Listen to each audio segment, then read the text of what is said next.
Okay, I'm back again. We're gonna continue on with our sample circle class. This time we're gonna talk about the methods of the class. Okay, so there's two basic types of methods you can have. The first type is a mutator, also could be called a setter or a modifier.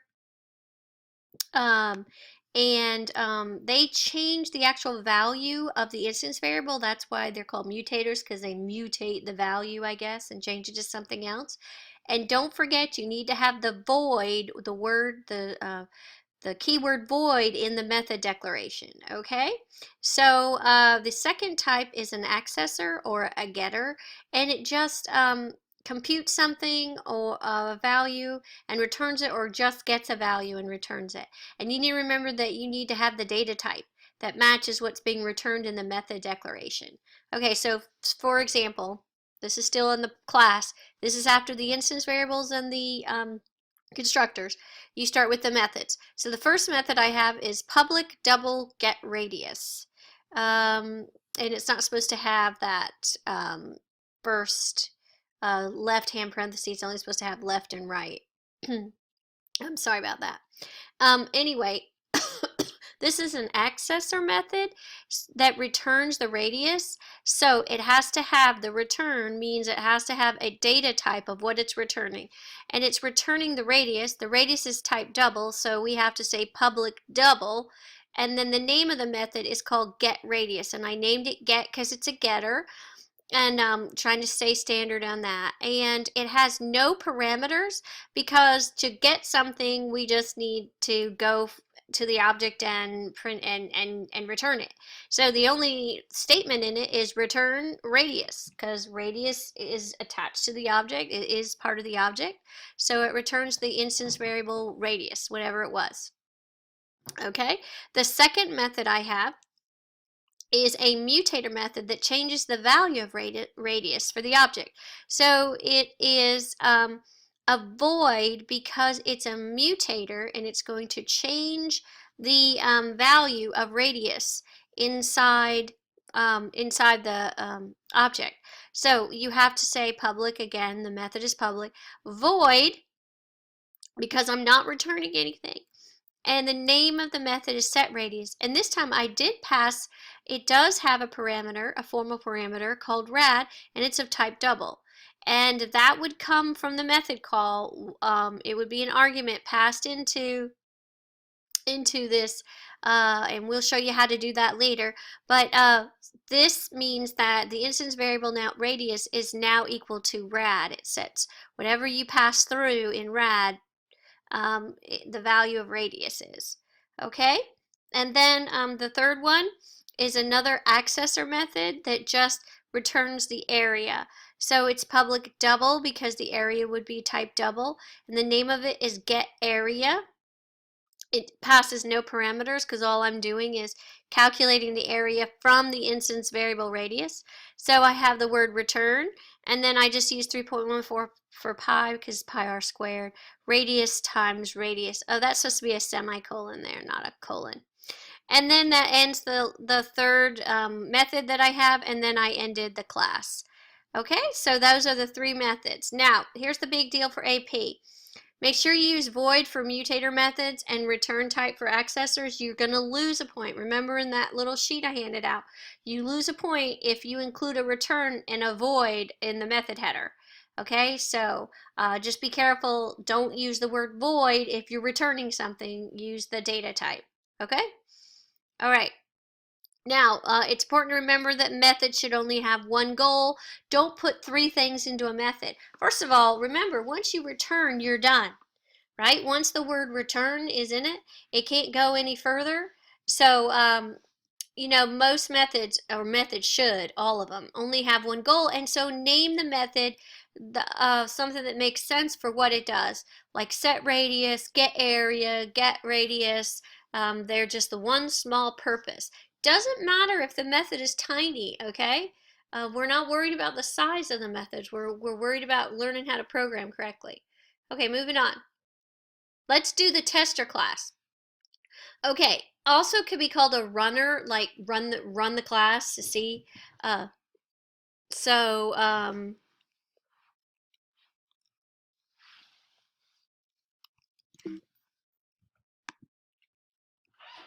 So let's do the tester program, also called the runner.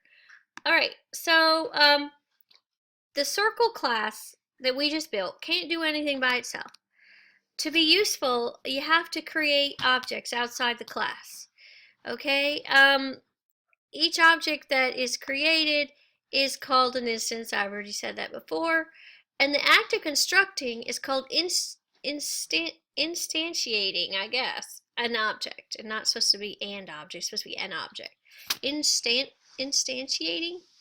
That's a weird word. Anyway, the class that contains the main method, all right, it's got the main method, is called the runner or the tester or the client program. Okay? The main method is the point of entry for the program. Java finds that main method first and executes it and then does all the other things it's supposed to do.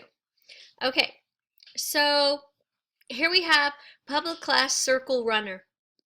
It's just going to run the circle class. All right, and here's the main method, public static void main string args.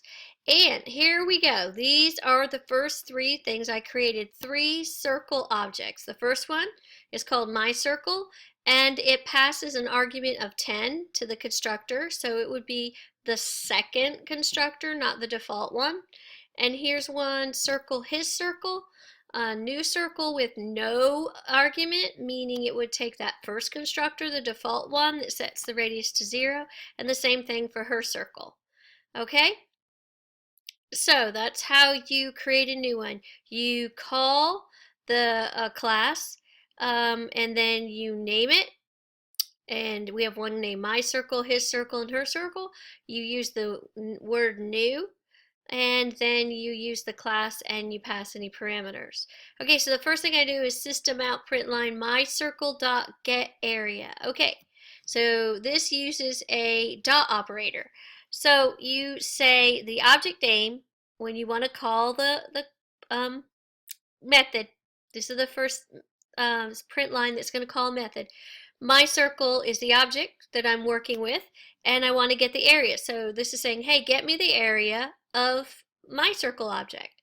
And we're expected, remember my circle was 10 up here. So the class will be called, it will compute it and send back 314. And then his circle, remember that had a 0. So that's expected as 0. Now, here's us calling the method to set radius. Here's the object name, his circle, and we're going to set the radius to 5. And then her circle, and we're going to set the radius, and here's showing you sort of a piggyback. You can do 2 times and then go get the radius of his circle and multiply it by 2 and set that to her radius. So her radius should now be 10 because 5 times 2 is 10. Then we're just going to print out his circle get area 157 and her circle get area 314. Okay, so don't forget you have to use the dot operator when you're actually calling a method. Okay, here's an AP big deal. You will not have to write main methods on the AP exam. You will not have to write main methods. You are just writing the classes. Okay? All right, let's construct an object a little bit more, and we'll just kind of go through each line on here, all right?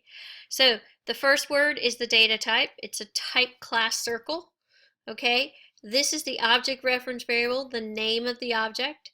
You use the word keyword new, tells the constructor to make the object, okay? And then the call to the parameterized constructor, because it has an argument here, passing the argument 10. All right, so that kind of walks you through a nice call to create a new object. All right, I think one last slide here. Let's talk about reference variables versus actual objects. Okay, what you need to know is the reference variables don't hold the object itself. It just holds an address. So here's an example. His circle, and it has this address in it. And this address is where the object is actually stored. And it says, okay, here's the memory address, A5F943. It has a circle object with a radius of 5. Okay, we created another one, circle, her circle is circle 10. It set up a new reference variable called her circle, it has the address of the object that that's pointing to. It's called A2C6702. All right, so that all makes sense. It stores a reference address, and then the address is somewhere else in memory, because remember, these can be really big and stuff. Okay, now what happens when we assign his circle to her circle? That means her circle now is pointing to his circle.